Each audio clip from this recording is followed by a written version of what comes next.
السلام علیکم ورحمۃ اللہ وبرکاتہ۔ آج کے اس آسان ترجمہ قرآن پاک کے درس میں ہم انشاءاللہ سورہ فتح کی آیت نمبر 11 سے 17 تک ابھی تلاوت کی ہے اور ابھی اس کا ترجمہ سماعت سنائیں گے۔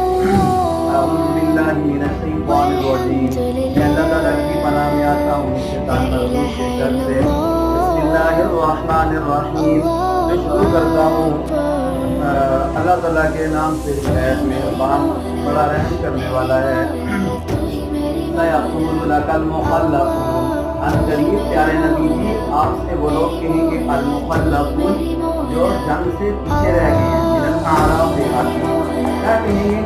یہ بات کہیں گے کہ شغلتنا اموالنا واہلنا، ہم کو ہمارے مال اور ہمارے اہل و عیال نے مصروف کر رکھا تھا، مال اور اہل و عیال سے ہم پیچھے رہ گئے۔